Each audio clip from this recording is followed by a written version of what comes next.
Hello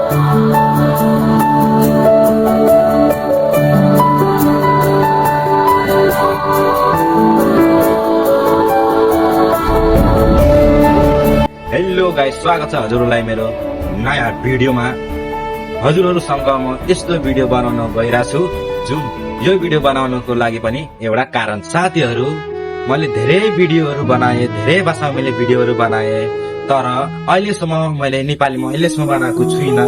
तर आज म नेपालीमा भिडियो बनाउन गइरहेको छु। साथीहरू, आज म आफ्नै रियल स्टोरी हजुरहरूसँग म सेयर गर्न गइरहेको छु, जुन दुःख पनि छ सुख पनि छ।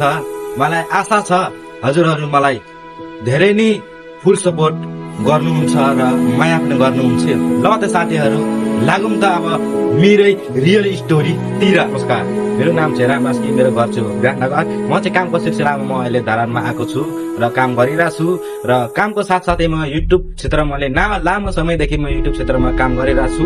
तर आफूले सोचेको जस्तो अहिलेसम्म सक्सेस पाएको छुइनँ। एउटा कारण के छ भन्दाखेरि म जति पनि भिडियो बनाउँछु मेरो नेपाली दाजुभाइहरू मेरो भिडियो बुझ्नुहुन्न। आजबाट म के भन्दैछु भने म हरेक भिडियो नेपालीमै बनाउनेवाला छु। मेरो भिडियो हजुरहरूको लागि धेरै नै इम्पोर्टेन्ट हुनेवाला छ। आजदेखि म हजुरहरूको लागि यस्तो यस्तो भिडियो म बनाउनेवाला छु।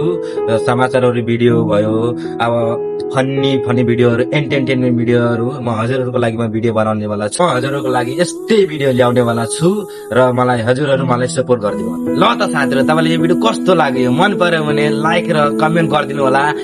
धेरै नै राम्रो लाग्यो भने सब्सक्राइब पनि गरिदिनु होला, किनकि यस्तै यस्तै भिडियो म यही च्यानलमा म ल्याउनेवाला छु। कति नेपाली दाजुभाइ हुनुहुन्छ मलाई धेरै धेरै माया र सपोर्ट गरिदिनु होला। ल, मैले यस्तो यस्तो भिडियो म ल्याउनेवाला छु यो च्यानलमा। धेरै धेरै धन्यवाद छ हजुरहरूलाई। ल त है, जय नेपाल।